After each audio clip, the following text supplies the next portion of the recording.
sorcellerie est une œuvre démoniaque. Pratiquer la sorcellerie, t'es baptisé avec le diable. C'est pourquoi, dans l'histoire de l'Église, il y a ces phénomènes-là qui existent où lorsqu'on soupçonne que tu es un sorcier, on allume le feu et puis on te fume. Pourquoi? Parce que la sorcellerie amène l'humanité à reculer. Et quand il y a un sorcier quelque part, il va changer les destinées. Vous allez voir, il y a des personnes qui ont une destinée de gloire. Mais à cause de la sorcellerie familiale, ne pourront pas arriver à leur destinée. Notre ignorance des réalités spirituelles nous amène à dire que la sorcellerie n'existe pas.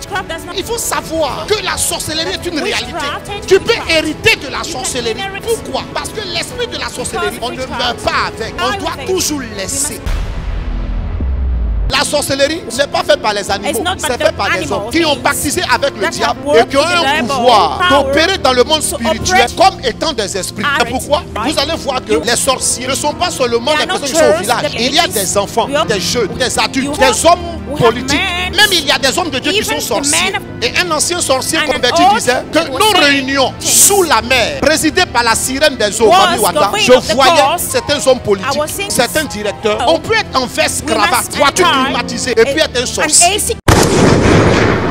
Quand on dit aux jeunes filles, si quelqu'un vous drague, n'allez pas directement au lit, ne couchez pas directement avec lui. Mais il faut connaître d'abord, même si on n'arrive pas à mieux connaître la personne, cherche d'abord à voir avec qui tu veux marcher. Car tout ce qui brille n'est pas forcément de l'or. Le gars peut être là, bien sapé, cravate, veste, joli parfum. Tu le vois, il est au bureau. Tu dis ça c'est un cas, je dois marcher. Et ce dernier-là, il peut être un sorcier. Il va s'aimer en toi ce qu'on appelle les implants de la sorcellerie. Pourquoi? Parce qu'au cours des rapports sexuels, il y a échange. C'est pourquoi vous allez voir, la plupart des personnes qui aiment beaucoup rester dans le concubinage, ils ont des traces de la sorcellerie. Le gars est bien, il a tout, il a avec la femme, peut-être ils ont fait des enfants, mais il ne se marie pas. Parce que en sanctifiant cette relation, ça ne l'arrange pas. Si Dieu dit, tu ne laisseras pas vivre la sorcière, parce que la sorcellerie a pour but de faire la propagande de Satan. On doit désactiver ça par la repentance et le renoncement. Si peut-être qu'en rêve tu manges, en rêve tu te rends compte que tu t'envoles, tu sens que tu as des traces de la sorcellerie, demande pardon à Dieu.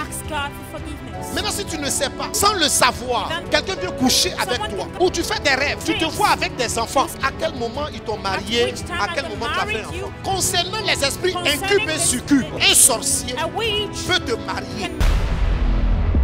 Si dans ton rêve, la personne qui couche avec toi, tu ne vois pas le visage, c'est un esprit de sorcellerie. C'est pourquoi vous allez voir les gens qui ont des maîtresses dehors, premier bureau, deuxième bureau, la plupart du temps, 85 à 90% de ces personnes sont influencées par l'esprit de sorcellerie. Quand tu prends ces temps de jeûne et tu dis à Jésus, tu demandes pardon, je veux changer de vie, je demande pardon pour tout ce que j'ai vécu, aide-moi à sortir de là. Leur pouvoir commence à se fragiliser.